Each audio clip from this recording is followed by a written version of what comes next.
இயேசு கிறிஸ்துவின் இனிய நாமத்தில் வாழ்த்துக்கள். மீண்டுமாக துளிர்க்கும் வசனம் நிகழ்ச்சிக்கு உங்களை அன்போடு வரவேற்கிறேன். மற்றும் ஒரு செய்தியோடு உங்களை சந்திக்கிறதுல மிக்க மகிழ்ச்சி. ஜெபம் அப்படின்னா என்ன? அதுதான் இன்னைக்கு கற்றுக்கொள்ள போறோம். ஏன்னா கிறிஸ்தவர்களாகிய நமக்கு ஜெபம்னா நிறைய ஜெபங்கள் தெரியும். தனியா ஜெபிக்கிற ஜெபம், குடும்ப ஜெபம், உபவாச ஜெபம், முழு இரவு ஜெபம், காத்திருப்பு ஜெபம், இப்படின்னு நிறைய ஜெபங்கள் நமக்கு தெரியும். ஆனா ஜெபிக்கணும் அப்படின்ன உடனே ஒரு தயக்கம் வந்துருது, ஒரு பயம் வந்துருது. ஆனா ஜெபம்னா என்னன்னு பாத்தீங்கன்னா, தேவனோடு தொடர்பு கொள்ளுதல். அதாவது நாம் அவரோடு பேசுகிறோம், அவர் நம்மோடு பேசுகிறதை கேட்கிறோம். இதுதான் ஜெபம் என்றதுடைய ஒரு கான்செப்ட். அதாவது 2 பக்கம், 2 வே கம்யூனிகேஷன். பல சமயங்களிலே இந்த 1 வே மட்டும்தான் நம்ம பண்றோம். நம்மளுடைய லிஸ்ட் கொண்டு போய் ஒரு மளிகை கடையில ஜாமான் லிஸ்ட் மாதிரி கொண்டு போய், ஆண்டவரே இது தேவை, இது தேவை, இது தேவை, இது தேவைன்னு சொல்லிட்டு ஆமென் போட்டுட்டு வந்துடுறோம். அவர் என்ன பேசுறாருன்னு கேட்கறதுக்கு நம்ம டைம் எடுத்துக்கிறது இல்ல. ஆனா ஜெபம் என்றால் இது 2மே அடங்கும். இன்றைக்கு ஜெபத்தை பத்தி வேதத்துல என்னென்ன கொடுத்திருக்காங்க, நம்ம புதுசா என்ன கற்றுக்கொள்ளலான்றத நம்ம இன்னைக்கு படிச்சுக்க போறோம். முதலாவது ஒரு வசனத்தை வாசிக்கிறேன். மத்தேயு 6ஆம் அதிகாரம் 5ஆம் வசனத்துல, அன்றியும் நீ ஜெபம் பண்ணும்போது மாயக்காரரை போல இருக்க வேண்டாம். மனுஷர் காணும்படியாக அவர்கள் ஜெப ஆலயங்களிலும் வீதிகளின் சந்திகளிலும் நின்று ஜெபம் பண்ண விரும்புகிறார்கள். அவர்கள் தங்கள் பலனை அடைந்து தீர்ந்ததென்று மெய்யாகவே உங்களுக்கு சொல்கிறேன். இதுல மனுஷர் காண வேண்டும் என்று ஜெபிக்கிற ஜெபம் ஒன்று முதலாவது. ஆனா ஆண்டவர் இதை ரெக்கமெண்ட் பண்ணல நமக்கு. அப்போ மனுஷர் முன்பாக நின்று ஜெபிக்க கூடாதா? ஏன்னா இதுல போட்டிருக்கு ஜெப ஆலயங்கள்ல நின்று ஜெபிக்கிறாங்க, வீதிகள்ல சந்தை வழிகளில் நின்று ஜெபிக்கிறாங்கன்னு போட்டிருக்கு. அப்போ மனுஷன் முன்னாடி ஜெபிக்க கூடாதா அப்படிங்கிறது ஒரு கேள்வி வருதுல. அப்படி கிடையாது, ஜெபிக்க கூடாதுன்னு கிடையாது. ஆனா ஜெபிக்கும் போது மற்றவர்கள் பார்க்க வேண்டும் என்று ஜெபிக்கிற மாயக்காரர் அப்படின்னு ஆண்டவர் சொல்றாரு. அந்த மாயக்காரர் கூட்டத்துல நம்ம இருக்க வேண்டாம். ஒருவேளை முன்னாடி வந்திருக்கிறவங்க எப்படிப்பட்டவங்க, அவங்க முன்னாடி நான் நல்ல ஒரு பயங்கர தூய தமிழ்ல ஒரு செந்தமிழ்ல எழுதி வாசித்து ஜெபிக்கணும் அப்படின்னு நம்ம பார்த்தோம்னா, நம்முடைய ஜெபம் ஒரு பலனற்ற ஜெபம். ஒருவேளை மக்கள் எல்லாம் ஆகா எவ்வளவு அழகா ஜெபிக்கிறாங்க, எவ்வளவு பக்திமான், நடுவுல சந்தை வெளியில எல்லாம் இந்த ஜெபிக்கிறாங்க அப்படின்னு சொல்லி அவங்க ஒருவேளை பாராட்டலாம். ஆனா பலன் இல்லாத ஜெபம் அது அப்படின்னு சொல்றாரு. பலனற்ற ஜெபம் எப்படி இருக்கணும்னு பாக்குறோம் இன்னைக்கு. அடுத்து 2வது பாத்தீங்கன்னா, இன்னொரு வசனத்தை வாசிக்கிற 6ஆம் வசனம், அதே அதிகாரம். நீயோ ஜெபம் பண்ணும்போது உன் அறை வீட்டுக்குள் பிரவேசித்து உன் கதவை பூட்டி அந்தரங்கத்தில் இருக்கிற உன் பிதாவை நோக்கி ஜெபம் பண்ணு. அப்பொழுது அந்தரங்கத்தில் பார்க்கிற உன் பிதா வெளியரங்கமாய் உனக்கு பதிலளிப்பார். அப்போ இந்த வசனத்தையும் முந்தின வசனத்தையும் கணக்கு பார்த்தா, அப்போ வெளியே ஜெபிக்கவே கூடாது, நம்ம வீட்டுக்குள்ள கதவை பூட்டிட்டு அங்கதான் ஜெபிக்கணும் அப்படின்ற மாதிரி பொருள் ஆகுது. ஆனா அப்படி இல்ல, அப்படியும் இருக்கு. உள்ள நம்ம நுழைந்து ஜெபிக்கிறதுக்கு ஒரு டைம் இருக்கு. ஆனா எல்லா நேரமும் அப்படி ஜெபிக்க முடியாதுல்ல. அப்போ நமக்கு மட்டுமே தெரிகிற அளவுக்கு ஜெபிக்க முடியும். ஒரு பெரிய கூட்டத்தின் நடுவில் இருந்தாலும் அந்தரங்கத்துல பார்க்கிற நம்முடைய பிதா நம்முடைய ஜெபத்தை கேட்கிறவரா இருக்கிறார். அவர் உள்ளத்துக்குள்ள நம்ம பண்ற ஜெபத்துக்கும் வெளியரங்கமாக பதிலளிப்பார்ன்றதான் இன்னைக்கு நம்ம பாக்குறோம். அப்போ அறை வீட்டுக்குள் பிரவேசித்து உன் கதவை பூட்டி எல்லாத்தையும் பூட்டிட்டு பண்றதுக்கு டைம் இல்லை, அதனால என்னோட ஜெபம் கேட்கவே படாது, இப்படி ஒரு வசனம் இருக்குதே அப்படின்னு சொல்லி நீங்க நினைச்சீங்கன்னா, அந்த வசனத்துடைய இன்னொரு பொருளை நம்ம எடுத்துக்கொள்ளலாம். எப்படி? நம்ம பெரிய கூட்டத்தின் நடுவில் இருந்தாலும், ஒரு சந்தடி நிறைந்த இடத்துல இருந்தாலும், நாம் தனியாக நம்முடைய மனதுல ஆண்டவரோடு தொடர்பு கொள்ள முடியும், அவரோடு பேச முடியும்ன்றதான் நம்ம புரிந்து கொள்ள வேண்டும். அப்போ நம்முடைய பதில் வெளியரங்கமா வரும். என்னடா அது, இவங்க இங்கதான் எல்லாரும் மாதிரிதான் அவங்க இருக்காங்க, நம்ம எல்லாரும் போலதான் எல்லாரும் இருக்கிற இடத்துலதான் அவங்க இருந்தாங்க, ஆனா அவங்களுக்கு மட்டும் இப்படி பதில் கிடைச்சிருக்கே அப்படின்னு நினைக்கக்கூடிய அளவுக்கு வெளியரங்கமாக நம்முடைய பதில் கிடைக்கும் அப்படிங்கிறதா இந்த ஒரு வசனத்தின் அர்த்தம். 3வது இன்னொரு காரியத்தையும் ஆண்டவர் சொல்றாரு 7ஆம் வசனத்துல, அன்றியும் நீங்கள் ஜெபம் பண்ணும்போது அஞ்ஞானிகளைப் போல வீண் வார்த்தைகளை அலப்பாதேயுங்கள், அவர்கள் அதிக வசனிப்பினால் தங்கள் ஜெபம் கேட்கப்படும் என்று நினைக்கிறார்கள். இது நம்ம எல்லாருக்கும் உரிய ஒரு வீக்னஸ் தான் சொல்லணும். ஏன்னா நம்ம எவ்வளவு நேரம் ஜெபிக்கிறோன்றது, நான் 1 மணி நேரம் ஜெபித்தேன் அப்படின்னு சொல்லி நம்ம சொல்றோம், இல்ல 2 மணி நேரம் ஜெபித்தேன், ராத்திரி முழுக்க ஜெபித்தேன், காலையில எழுந்துச்சு ரொம்ப நேரம் ஜெபித்தேன் அப்படின்னு நம்ம சொல்றோம். ஆனா ஆண்டவர் இதுல சொல்றாரு, அஞ்ஞானிகளைப் போல வீண் வார்த்தைகளை அலப்பாதீங்கள். அஞ்ஞானிகள்னா அவிசுவாசிகள், ஆண்டவரை அறியாதவர்கள், அவர்களைப் போல வீண் வார்த்தைகளை சொல்லாதீங்க. இன்றைக்கு இதுல வந்து இது வந்து நிறைய நேரத்துல நம்ம எல்லாரும் இதுல குறைவுபடுறோம்னு நினைக்கிறேன். ஏன்னா அதுல அடுத்ததுலயே சொல்றாரு, அதிக வசனிப்பினால் தங்கள் ஜெபம் கேட்கப்படும் என்று நினைக்கிறார்கள். இப்போ அவங்க எவ்வளவு தூரம் பேசுறாங்களோ, அவ்வளவு தூரம் ஆண்டவர் கவனிப்பாருப்பா. 1 மணி நேரம் அவ ஜெபித்துட்டா, அதனால நான் கண்டிப்பா அவ இத கவனிக்கணும் அப்படின்னு ஆண்டவர் நினைப்பாருன்னு நினைக்கிறாங்க. அது இல்லங்கிறாரு ஆண்டவர். இப்போ வீண் வார்த்தைகள் அப்படின்னா யோசித்து பாருங்களேன். பல சமயங்களிலே ஒரே காரியத்த நம்ம திரும்ப திரும்ப பலவித ஆங்கிள்ல சொல்றோம். பல நேரம் அதை யோசிக்காம கூட சொல்றோம். அதனுடைய பொருளை உணராம கூட சொல்றோம். நமக்கு கொடுக்கப்பட்ட ஒரு ஜெப எழுதப்பட்ட ஜெபத்த நம்ம வாசிக்கிறோம். அதனுடைய பொருளை உணர்ந்து கொள்வதற்கு நம்ம முயற்சி செய்வதே இல்ல. இப்படிப்பட்ட ஜெபத்த சில நேரம் திரும்ப திரும்ப நம்ம பேசுறோம், சொல்றோம். இத நீங்க யோசிச்சு பாருங்களேன். உங்களுடைய பிள்ளை, இல்ல உங்களுக்கு அருமையானவர்கள் யாராவது வந்துட்டு ஒரு காரியத்தை எழுதிட்டு வந்து, ஒரு குறிப்பிட்ட நேரத்துல வந்து அத உங்க முன்னாடி நின்னு வாசிச்சுட்டு திரும்ப போயிடுறாங்க. திரும்ப இன்னொரு நேரம் வந்து வாசிச்சுட்டு போயிடுறாங்க அப்படின்னா, உங்களுக்கும் அவர்களுக்குள்ள தொடர்பு எப்படி இருக்கும்னு யோசிச்சு பாருங்க. இப்படித்தான் ஒருவேளை நம்ம பிள்ளைங்க அப்படி பண்ணா நமக்கு எவ்வளவு வேதனையா இருக்குமோ, அப்படிதான் ஆண்டவர் நினைக்கிறாருன்னு நான் நம்புறேன். ஏன்னா, ஐயோ! நீ இப்படி ஜெபிச்சது எனக்கு பிடிக்கல அப்படின்னு சொல்லி சொல்லாட்டா கூட, அவருடைய நம்ம பண்ற ஜெபம் அவர்ட்ட போய் கேக்குதான்றதே முதல்ல ஒரு கேள்விக்குறி. ஏன்னா ஆண்டவர் சொல்லிட்டாரு, நீங்க ரொம்ப நேரம் ஜெபம்ன்றதுனால உங்களுடைய ஜெபம் கேட்கப்பட்டுரும்னு நினைக்காதீங்க அப்படிங்கிறாரு. அப்போ இதுலயுமே அப்போ ரொம்ப நேரம் ஜெபிக்க கூடாதா? அப்படின்னு பார்த்தா, கண்டிப்பா ரொம்ப நேரம் ஜெபிக்கணும்னா இயேசுவானவரே ஜெபித்திருக்கிறாரு ரொம்ப நேரம். அப்ப ரொம்ப நேரம் ஜெபிக்கும் போதும் மீனிங்ஃபுல்லா அத வந்து உள்ளான இருதயத்துல இருந்து ஜெபிக்க தெரியணும். வீண் வார்த்தைகள் பிரயோஜனமற்றவை என்பதை நாம் அறிந்து கொள்ள வேண்டும். இன்னொரு ஒரு வசனத்தை நாம் வாசிக்கிறேன். மத்தேயு 6ஆம் அதிகாரம் 8ஆம் வசனம். அவர்களைப் போல நீங்கள் செய்யாதீர்கள். இது வந்து 7ஆம் வசனத்துக்கு அடுத்ததுதான். அப்போ அஞ்ஞானிகளைப் போல செய்யாதீங்க. அதிக வசனத்தை பேசாதீங்க. உங்கள் பிதாவை நோக்கி நீங்கள் வேண்டிக் கொள்ளுகிறதற்கு முன்னமே உங்களுக்கு இன்னது தேவை என்று அவர் அறிந்திருக்கிறார். அப்போ இந்த வசனம் இன்னும் நமக்கு கொஞ்சம் குழப்பமா இருக்கு. முன்னமே அவருக்கு இன்னது தேவைன்னு தெரிஞ்சா நான் எதுக்கு கேட்கணும்? என்னுடைய எல்லா தேவையும் அவருக்கு தெரியுமே. அப்ப நான் ஏன் கேட்கணும் அவர்ட்ட? அப்படின்ற கேள்வி வருதுல்ல.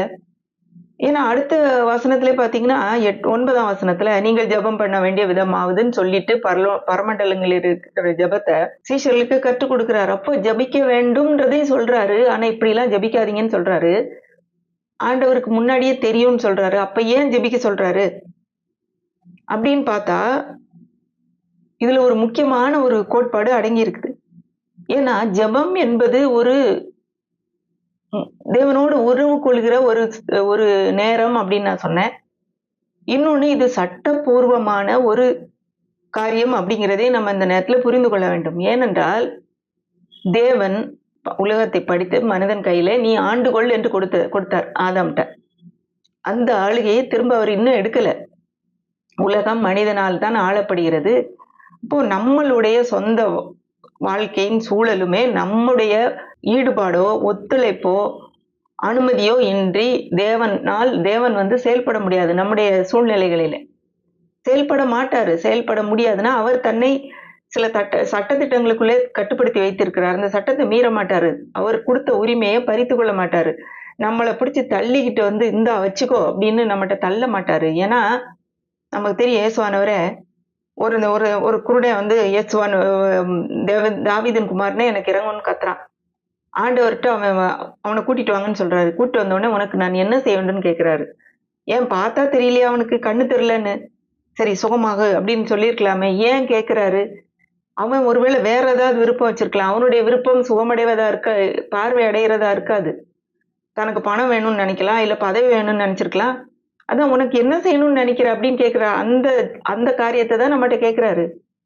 நம்முடைய வாழ்க்கையில தேவன் என்ன செய்ய வேண்டும் என்பதை வார்த்தைகளால் சொல்வதுதான் ஜெபம். அப்படி சொல்லும்போதுதான் அதுவும் தேவனுடைய வார்த்தைக்கு இசைந்து செயல்படும் மனிதன் ஒருவன். அப்படி செயல்படும் போதுதான் தேவன் நம்முடைய வாழ்க்கையில செயல்பட முடியும். அந்த ஜெபம் பலனுள்ள ஜெபமாக இருக்கும், பயனளிக்கும் ஜெபமாக இருக்கும். என்ன நடக்க வேண்டுமோ அவற்றை நம்முடைய வார்த்தைகளினாலே ஜெபத்திலே பேச வேண்டுவது அவசியம். மற்ற எல்லாமே வீணான வார்த்தைகள். இப்போ நம்ம என்னை சேர்த்தா சொல்றேன், நம்முடைய ஜெபங்களிலே சரியான வார்த்தைகளை எது நமக்கு தேவையோ அவற்றை சொல்லி ஜெபிப்பது பயனுள்ள ஜெபமாக இருக்கும். இப்போ இன்னொரு காரியத்தை பாருங்க. இன்னொரு வசனத்தை நான் காட்டுறேன். மார்க் 11ஆம் அதிகாரம் 23. இது நம்ம எல்லாருக்கும் தெரிஞ்ச வசனம். எவனாகிலும் இந்த மலையை பார்த்து நீ பெயர்ந்து சமுத்திரத்திலே தள்ளுண்டு போ என்று சொல்லி தான் சொன்னபடியே நடக்கும் என்று தன் இருதயத்தில் சந்தேகப்படாமல் விசுவாசித்தால் அவன் சொன்னபடியே ஆகும் என்று மெய்யாகவே உங்களுக்கு சொல்லுகிறேன். இப்போ இதுல பாத்தீங்கன்னா எவனாகிலும் அப்படின்னு போட்டுட்டு யாருனாலும் சரி நீங்க இந்த மலையை பார்த்து அப்படின்னு சொல்லிட்டு இப்படி பேசுனா அதுபடி நடக்கும்னு சொல்றாரு. இது எந்த நேரத்துல சொல்லியிருக்காருன்னா, இதுக்கு முன்னாடி ஒரு நிகழ்ச்சி நடந்தது. இயேசுவும் சீஷர்களும் எருசலேமுக்குள்ள போற வழியில ஒரு அத்திமரம் இருக்குது. அந்த அத்திமரத்தை பாக்குறாரு ஆண்டவர். அதுல ஏதாவது கனி இருக்குமான்னு சொல்லி பாக்குறாரு. பக்கத்துல போய் பார்த்தா ஒண்ணும் இல்ல. தூரத்துல இருந்து பார்க்கும்போது ஏதோ கனி இருக்கிற மாதிரி இருக்குன்னு பக்கத்துல போறா, ஒண்ணுமே இல்ல. அதனால இனிமேல் ஒருவனும் ஒரு காலும் முன்னில் கனி புசிக்க மாட்டான்னு சொல்லிட்டு ஆண்டவர் போயிடுறாரு. அவங்க எருசலேமுக்குள்ள போறாங்க. திரும்ப அதே மாதிரி பெத்தானியாக்கு திரும்ப வராங்க. அடுத்த நாள் காலையில போற வழியில சீஷர்கள் பாக்குறாங்க, அத்திமரம் வேர்ல இருந்து பட்டு போயிருக்கு. ஆண்டவரே, நீங்க சபித்த அத்திமரம் பட்டு போயிடுச்சுன்னு காட்டினோடனே இந்த வசனத்தை சொல்றாரு. எவனாகிலும் இந்த மலையை பார்த்து நீ பெயர்ந்து சமுத்திரத்திலே தள்ளுண்டு போ என்று சொல்லி தான் சொன்னபடியே நடக்கும் என்று தன் இருதயத்தில் சந்தேகப்படாமல் விசுவாசத்தால் தான் சொன்னபடியே ஆகும் என்று மெய்யாவே உங்களுக்கு சொல்கிறேன். அப்போ ஒரு பெரிய லெசன் அங்க சொல்லி கொடுக்குறாரு. இன்னைக்கு நான் சொன்ன மாதிரி உங்க பிரச்சனை ஒரு மலை மாதிரி ஒரு பிரச்சனை இருக்குன்னா அந்த பிரச்சனையை பார்த்து பேசி நீ அகன்று போ அப்படின்னு சொல்லி பேசி அப்படியே நடக்கும்னு உங்க இருதயத்துல நீங்க விசுவாசித்தீங்கன்னா நீங்க சொன்னபடியே நடக்கும் என்று சொல்றேன்னு சொல்லிட்டு அடுத்த வசனத்தை வாசிக்கலாம். ஆதலால் 24ஆம் வசனம், நீங்கள் ஜெபம் பண்ணும்போது எவைகளை கேட்டுக்கொள்வீர்களோ அவைகளை பெற்றுக்கொள்வோம் என்று விசுவாசிங்கள், அப்பொழுது அவைகள் உங்களுக்கு உண்டாகும் என்று சொல்கிறேன். இப்போ அந்த வாசனத்தையும் ஜெபத்தோடு தொடர்பு படுத்துறாரு. இப்போ ஜெபத்தோடு எப்படி தொடர்பு படுத்துறாரு? ஜெபத்திலே நீங்கள் எவைகளை கேட்டுக்கொள்வீர்களோ, அப்ப ஜெபத்துல நம்ம என்னத்தை சொல்றோமோ அது நடக்கும் என்ற விசுவாசத்தோடு சொல்லுங்கன்றாரு. கேட்டுக்கொள்றத நடக்கும் என்ற பெற்றுக்கொள்வோம் என்ற விசுவாசத்தோடு நீங்க பேசுங்க, அப்பொழுது அவைகள் உண்டாயிருக்கும். நம்முடைய ஜெபம் நம் பதிலை கொண்டு வரும் ஜெபமாக இருக்க வேண்டும் என்றால் நாம் கேட்பவைகள் சரியான நமக்கு தேவையானவற்றை சரியாக கேட்க வேண்டும். இந்த பிரச்சனைக்கு என்ன நடக்கணும்ன்றதை நான் சொல்ல வேண்டும். பல நேரத்துல நம்ம யோசித்து பார்த்தோம்னா, ஆண்டவரே இவங்கெல்லாம் அப்படி பண்றாங்க, இவங்க இத்தனை பேர் எனக்கு எதிராக வந்துட்டாங்க, எனக்கு இவ்வளவு நஷ்டம் ஆயிடுச்சு, எனக்கு என்னோட வியாதி இப்படி இருக்குது, எனக்கு அங்க வலிக்குது, இவ்வளவு கஷ்டம், அது இது நம்முடைய கஷ்டத்தையே சொல்லி முடிச்சு ஆமைன்னு சொல்லிட்டு போயிடுறோம். இந்த வசனத்தின்படி அதனால எந்த பலனும் இல்லை. நமக்கு என்ன நடக்க வேண்டும் என்று விசுவாசித்து அதை பேச வேண்டும் சொல்றாரு. அதுதான் ஜெபம்னு சொல்றாரு. அப்போ நம்முடைய வியாதியிலே நமக்கு என்ன நடக்க வேண்டும்? இந்த வலியிலிருந்து ஆண்டவரே விடுதலை கொடுங்க. இந்த வியாதி உள்ள என்னெல்லாம் பாதிப்பு பண்ணி இருக்குதோ அந்த பாதிப்பெல்லாம் இயேசுவின் நாமத்துல இப்போ அப்பாலே போகட்டும் என்று நான் பேசுறேன் என்று நான் ஜெபிக்கிறேன் என்று சொல்லலாம். இல்ல இந்த கடன் பிரச்சனை, ஐயோ இவ்வளவு கடன் இருக்கு ஆண்டவரே, அவங்க இவ்வளவு வாங்கியிருக்காங்க, எனக்கு அவங்ககிட்ட நான் இவ்வளவு கொடுக்கணும், இவங்க இன்னைக்கு வந்துருவாங்க, அப்படி இல்ல. இந்த பிரச்சனையில இருந்து நான் விடுபட எனக்கு உதவி செய்யுங்க, இந்த கடன் எல்லாம் ஒன்றுமில்லாமல் போக எனக்கு உதவி செய்யுங்க. எப்படின்னு எனக்கு தெரியாது, ஆனா உம்முடைய ஐஸ்வர்யத்தின்படி அந்த கடனை எனக்கு நிவர்த்தி பண்ணுங்க அப்படின்னு சொல்லி நீங்க கேட்கலாம். ஏன்னா அப்பொழுது உங்களுக்கு உண்டாகும் அப்படின்னு சொல்லி சொல்றாரு. இன்னும் இதுவுமே ஜெபத்துல இன்னொரு படியும் வருது பாருங்க.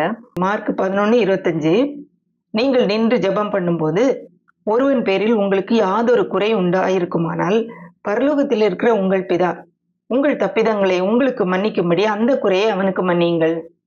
இதுல பாத்தீங்கன்னா ஒருத்தனுக்கு நமக்கு அவங்க மேல குறை இல்லை, அவங்களுக்கு நம்ம மேல குறை இருக்கும்னா நம்ம அவங்களுக்கு மன்னிச்சிருங்க, ஆண்டவரே அவங்களை மன்னிச்சிருங்க அப்படின்னு சொல்லி அவனை மன்னிச்சுட்டு ஜெபிக்க வாங்க. ஏன்னா அதுவும் உங்களுடைய ஜெபத்துக்கு பலன் கொடுக்காமல் தடை செய்யும் அப்படின்னு சொல்லி இங்க நம்ம பாக்குறோம். பயனுள்ள ஜெபம் வராம என்னெல்லாம் தடுக்குதுன்னு நம்ம பாக்குறோம்ல. முதல்ல பார்க்கும்போது அஞ்ஞானிகளை போல இருக்காதீங்க அப்படின்னு சொல்லி சொல்றாரு. அஞ்ஞானிகள் எப்படி ஜெபிக்கிறாங்க அப்படின்றத சில காரியத்தை சொன்னார். மற்றவங்க பார்க்கிறபடி ஜெபிக்கிறாங்க, அதனால எந்த பலனும் இல்லை, அவங்க பலன் ஏற்கனவே கிடைச்சிருச்சு அப்படின்னு சொல்றாரு. அப்புறம் கதவை பூட்டி அந்தரங்கத்திலே உன்னை பார்க்கிற பிதாவை நோக்கி ஜெபம் பண்ணுங்கிறாரு. அப்போ மற்றவங்க முன்னாடி ஜெபிச்சாலும் தேவனோடு தொடர்பு உள்ள ஜெபம் தான் நம்ம பண்ணணும். மற்றவங்களை ப்ளீஸ் பண்ணணும், அவங்க நம்ம மெச்சிக்கொள்ள வேண்டும் என்று ஜெபித்தால் அதில் பலன் இல்லை. அடுத்தது நம்முடைய உள்ளத்துக்குள்ளே நம்ம பண்ற அந்த ஒரு அவரோடு உள்ள தொடர்பு, அந்த ஒரு அவரோடு பேசுகிற ஜெபம் தான் ரொம்ப முக்கியம். அது மட்டும் இல்லாம நம்ம உள்ள யாருக்கு தெரியாம பண்ற ஜெபத்துக்கு வெளியரங்கமா பதில் கிடைக்கும்னு பார்த்தோம். வீண் வார்த்தைகளை நம் ஜெபத்திலே அதிகமாக நம்ம ஜெபித்ததுனாலே ஆண்டவர் கொடுப்பாருன்றது தவறு என்று பார்த்தோம். நம்ம எதுக்கு ஜெபிக்கணும்? ஏன்னா ஆண்டவருக்கு தான் தெரியுமே, நம்ம ஏன் ஜெபிக்கணும்? அப்படிங்கிறதுக்கு சில காரியங்கள பார்த்தோம். அதுக்கு பிறகு நம்ம எப்படி ஜெபிக்கணும்னு கூட பார்த்தோம் கடைசியில. நம்ம எப்படி என்னத்த சொல்லி ஜெபிக்கணும்? நமக்கு தேவையான விடையை சொல்லி ஜெபிக்க வேண்டும். இப்படி ஒரு பிரச்சனை இருக்கு. இந்த பிரச்சனைக்கு இந்த தீர்வு வேணும். இந்த தீர்வு எனக்கு நடக்கிறதற்காக நன்றி ஆண்டவரே.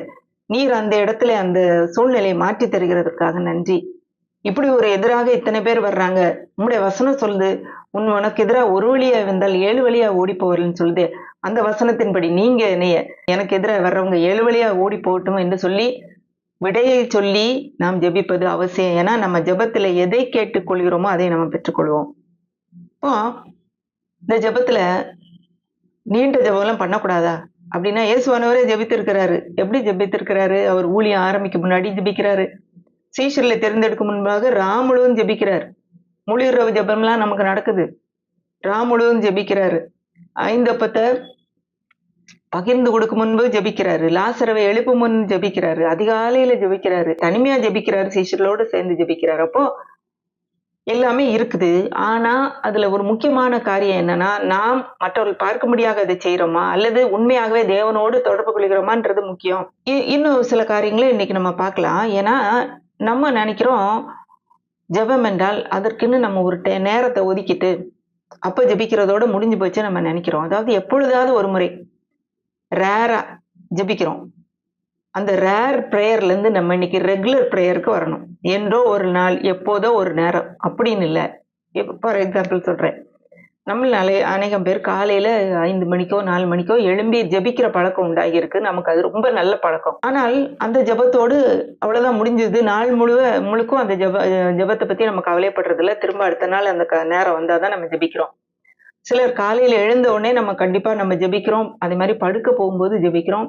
இடையில அந்த ஜெபமே கிடையாது. சில வசனங்களை நான் காட்டுறேன். ரோமர் 1:9 நான் ஜெபம் பண்ணும் பொழுதெல்லாம் இடைவிடாமல் உங்களை நினைத்து கொண்டிருக்கிறதை குறித்து தமது குமாரனுடைய சுவிசேஷத்தினாலே என் ஆவியோடு நான் சேவிக்கிற தேவன் எனக்கு சாட்சியா இருக்கிறார். அப்போ எப்பெல்லாம் ஜெபம் பண்றேன்னா அப்பெல்லாம் இடைவிடாமல் உங்களை நினைக்கிறேன்னு சொல்றாரு அந்த ரோமர் சபைக்கு.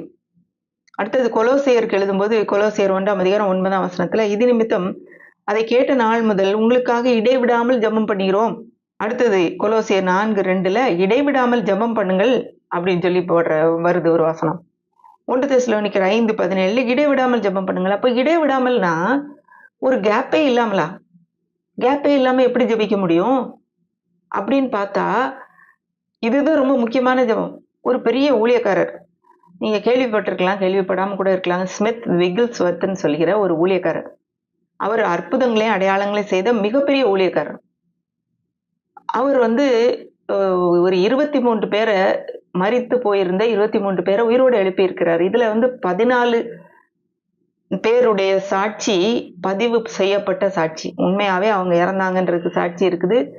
எப்படி இவர் ஜெபித்து உயிரோட வந்தாங்கன்றதுக்கும் சாட்சி இருக்கு. 14 பேரோடது. அப்படிப்பட்ட ஒரு வல்லமையான ஊழியக்காரத்தை ஒருத்தர் போய் கேட்டாராம், நீங்க எவ்வளவு நேரம் ஜெபிப்பீங்க? கண்டிப்பா அவர் ரொம்ப நேரம் ஜெபிப்பாருன்னு சொல்லி அவர்கிட்ட போய் கேட்டாராம். அவர் சொன்னாராம், மேக்சிமம் 10 நிமிஷம் ஜெபிப்பேன். உடனே அவருக்கு ஷாக் ஆயிடுச்சு. ஐயோ 10 நிமிஷமா? அவ்வளவுதான் ஜெபிப்பீங்களா? அப்போ அவர் யோசிக்கிறதுக்குள்ள இவர் சொன்னாராம், நான் 10 நிமிஷம் கூட ஜெபிக்காம இருந்ததில்லை அப்படின்னாரு. அப்போ அவர் ஜெபிக்காம 10 நிமிஷம் கூட கேப் விட்டதில்ல. இதுல இருந்து என்ன தெரியுதுன்னா, இடைவிடாமல் ஜெபிக்கணும்னா நம்ம கான்ஸ்டன்டா தேவனோடு தொடர்பு இருந்துகிட்டே இருக்கணும். எப்பயுமே அவரோடு பேசிக்கொண்டே இருக்க வேண்டும். நம்ம காலையில 1 மணி நேரம் ஜெபித்துட்டோம், அவ்வளவுதான். இன்னைக்கு பகல் முழுக்க என் பாடுதான்.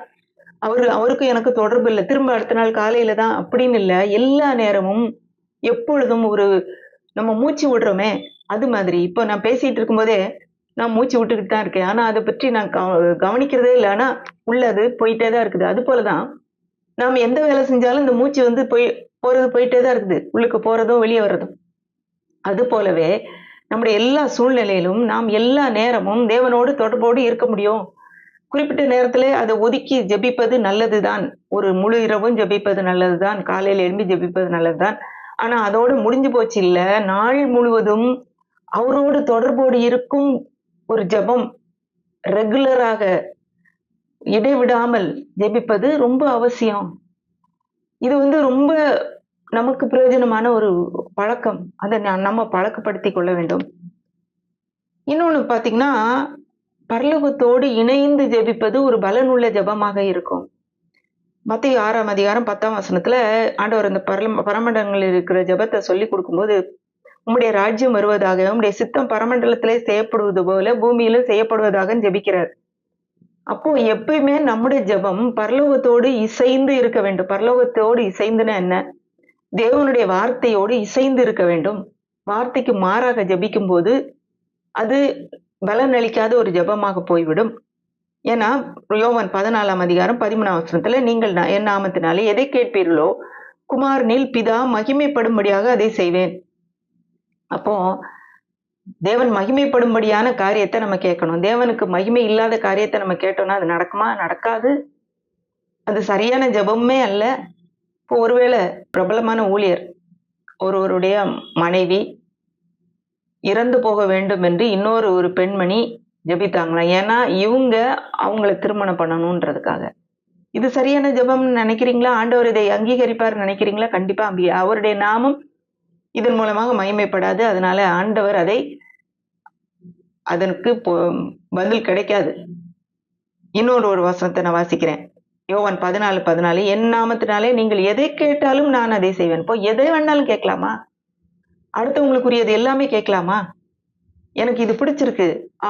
ஆனா அது அடுத்தவங்களுடையது. அதை நான் கேட்கலாமா?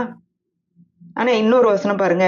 1 யோவான் 5:14 நாம் எதையாகிலும் அவருடைய சித்தத்தின்படி கேட்டால் அவர் நமக்கு செவி கொடுக்கிறார் என்பதே அவரை பற்றி நாம் கொண்டிருக்கிற தைரியம். இதுல அவருடைய சித்தத்தின்படின்னு வருது. இப்போ அவருடைய சித்தத்தின்படி என்னெல்லாம் சித்தம் அப்படின்னு பாத்தீங்கன்னா, நம்ம சுகமா இருப்பது அவருடைய சித்தம். நம்முடைய பாவங்கள் மன்னிக்கப்படுவது அவருடைய சித்தம். நாம் சந்தோஷமா இருப்பது அவருடைய சித்தம். நல்ல குடும்ப வாழ்க்கை அமைவது அவருடைய சித்தம். திருமணம் நல்ல அவருடைய சித்தம். குழந்தைகள் அவருடைய சித்தம். நம்முடைய நல்வாழ்வு அவருடைய சித்தம். நாம் செழிப்பா இருப்பது அவருடைய சித்தம். இதெல்லாம் நம்ம அழகா தாராளமா நம்ம கேட்கலாம். நமக்கு ஞானம் கொடுப்பது அவருடைய சித்தம். ஏன்னா 10 கட்டளைகளை கொடுக்கும்போது அவர் எதுல எழுதி கொடுத்தாரு? கற்பலகையில எழுதி கொடுத்தாரு. ஆனா இன்றைக்கு ஆண்டவரை ஏற்றுக்கொண்ட விசுவாசிகள் ஒருடைய இருதயத்திலும் அந்த சட்டங்கள் எழுதி வச்சிருக்கிறாரு. அப்போ நமக்கே தெரியும் ஜெபிக்கும் போது இது சரியான ஜெபம் இல்லைன்னு. அப்போ நாம் அவருடைய சித்தத்தின்படி கேட்டால் எதை கேட்டாலும் அவர் தர்றாரு. நம்ம சந்தோஷப்படும்படியாக தேவனுடைய நாமம் மகிமைப்படும்படியாக அவர் தர்றாரு. 1 யோவான் 5:15 அந்த வசனத்தை வாசிக்கிறேன். நாம் எதை கேட்டாலும் அவர் நமக்கு செவி கொடுக்கிறார் என்று நாம் அறிந்திருந்தோமானால் அவரிடத்தில் நாம் கேட்டவைகளை பெற்றுக்கொண்டோம் என்றும் அறிந்திருக்கிறோம். இதன்படி நம்ம பார்க்கும்போது நாம் எதை கேட்டாலும் போது நான் ஏற்கனவே சொன்ன மாதிரி அவருடைய சித்தத்தின்படி நாமம் மகிமைப்படும்படியாக இருந்ததுன்னா கண்டிப்பாக அவர் செய்வார். இன்னொன்னு நம்ம புரிந்து கொள்ள வேண்டும், நம்முடைய அனுதின வாழ்க்கையில எல்லா காரியத்திலும் நம்ம அவர்கிட்ட கேட்கலாம். நமக்கு ஒருவேளை ஒரு சின்ன காரியமா இருக்கலாம். எதையோ ஒண்ணு நீங்க தொலைச்சிருக்கலாம். ஒரு சாவியை தொலைச்சிருக்கலாம். ஒரு பர்ஸை தொலைச்சிருக்கலாம்.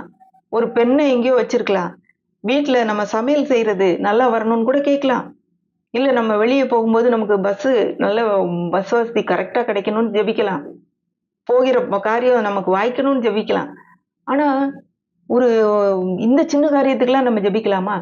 ஒரு முறை என்னுடைய வாழ்க்கையில் நடந்த ஒரு காரியத்தை உங்களோட பகிர்ந்து கொள்றேன். நாங்க வீட்டை விட்டு நாங்க காலையில ஆராதனைக்கு கிளம்பிக்கிட்டு இருந்தோம். காலையில 4 மணிக்கு ஆராதனைக்கு கிளம்பணும்.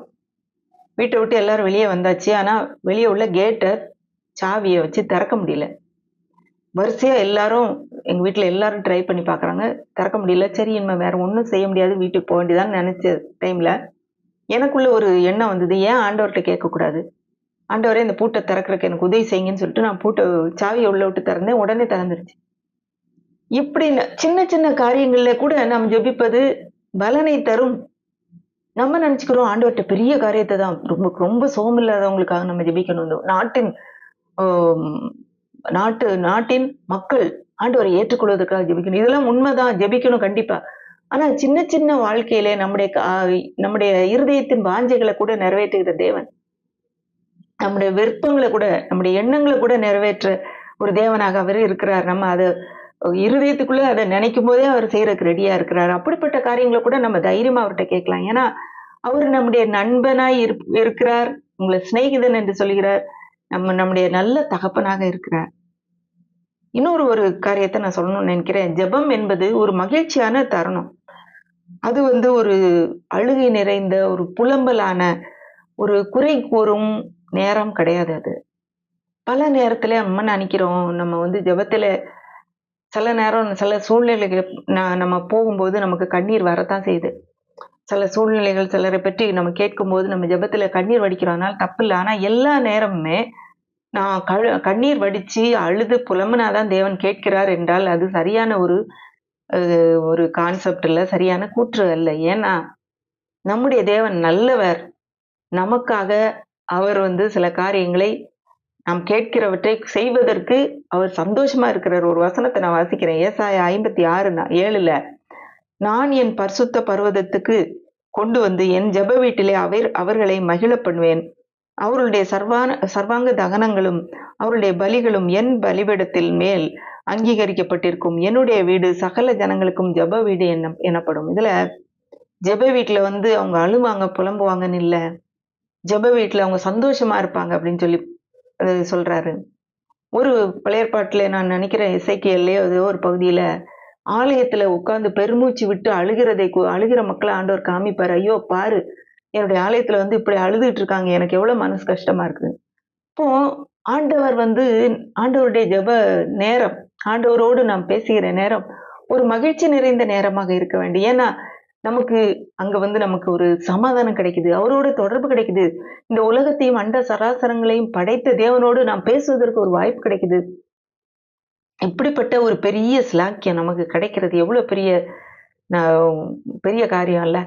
இப்போ நம்ம இந்த ஜெபத்தை குறித்து இன்றைக்கு நம்ம கற்றுக்கொண்டோம். அது வேற எதுவுமே இல்லை. ஜெபம்னா ஒரு பெரிய ஒரு மிஸ்ட்ரி, ஒரு ரகசியம். அது சிலருக்கு தான் உண்டு. பெரிய ஊழியக்காரங்களால தான் ஜெபிக்க முடியும். நான் ஜெபித்தாலும் ஆண்டவர் கேட்க மாட்டார், அப்படி கிடையாது. ஜெபம் என்பது எப்படி நம்ம ஒரு சிநேகிதரோட நம்முடைய ஃப்ரெண்ட்ஸோட பேசுறோமோ அப்படித்தான் தேவன் நம்முடைய நண்பரா இருப்பதனால அவரோடு பேசுகிறது, அவரோடு தொடர்பு கொள்கிறது, அவர் பேசுவதை கேட்பது, இதுதான் ஜெபம் என்ற ஒரு பெரிய ஒரு சொல்லின் பொருள். இன்றைக்கு அந்த ஜெபத்தை, இப்படிப்பட்ட ஒரு பலன் தரும் பயன் தரும் ஜெபத்தை, தேவனோடு பேசக்கூடிய அந்த ஜெபத்தை நம்ம கற்றுக்கொள்வோம். அதை தினந்தோறும் நம்முடைய வாழ்க்கையில அதாவது அபியாசப்படுத்துவோம். அதை அதன் மூலமாக பயனடைவோம். நம்ம அப்படியே கண்களை மூடி நம்ம ஜெபிக்கலாம். அன்புள்ள ஆண்டவரே, இந்த நேரத்துல நீர் எங்களுக்கு ஜெபத்தை குறித்து கற்றுக் கொடுத்ததற்காக நன்றியோடு மை துதிக்கிறோம், மை ஸ்தோத்திரிக்கிறோம். என்னை பார்த்து கொண்டிருக்கிற ஒவ்வொருவரையும் உடைய நாமத்தினால நான் ஆசீர்வதிக்கிறேன். ஜெபத்தை குறித்து ஆண்டவரே அவர்களுக்கு ஒரு தெளிவை நீங்க இந்த நாளிலே கொடுத்திருக்கிறீங்க, அதுக்காக நன்றி. ஆண்டவரே, அவருடைய வாழ்க்கையின் எல்லா சூழ்நிலைகளிலும் சுவாமி உம்மிடத்திலே அவர்கள் தொடர்பு கொண்டு உம்மிடத்திலிருந்து ஞானத்தையும் பலத்தையும் ஆண்டவரே உம்முடைய கிருபையையும் பெற்றுக்கொண்டு கத்தாவே ஒவ்வொரு நாளையும் ஆண்டவரே அவர்கள் வெற்றியோடு கடப்பதற்கு பேசுவதற்கு உம்மோடே ஆண்டவரே அவர்களுக்கு உதவி செய்யும்படி ஜெபிக்கிறோம். ஆண்டவரே, பெரிய பெரிய ஊழியக்காரர்கள் தான் அவர்களுக்காக ஜெபிக்க வேண்டும் என்று அல்ல, உம்மிடத்துல எல்லா காரியத்துக்காகவும் ஜெபித்து பெற்றுக்கொள்ள வேண்டும் என்ற ஒரு எண்ணத்தை நீங்க அவங்களுக்கு கொடுக்கும்படி ஜெபிக்கிறோம். தொடர்ந்து ஒவ்வொருவரையும் உடைய நாமத்தினால நான் ஆசீர்வதிக்கிறேன். இந்த ஜெபத்தை கத்தாவே, ஜெப வாழ்க்கையை ஆண்டவரே ஒரு மூச்சு ஆண்டவரே எங்களுடைய மூச்சு காற்று போன்ற ஜெபத்தை கத்தாவே நாங்க எங்களுடைய வாழ்க்கையில செய்வதற்கு உங்கள் ஒவ்வொருவருக்கும் நீங்க உதவி செய்ய போறதற்காக நன்றி நன்றி நன்றி. இயேசுவின் மூலம் கேட்கிறோம் பிதாவே, ஆமென்.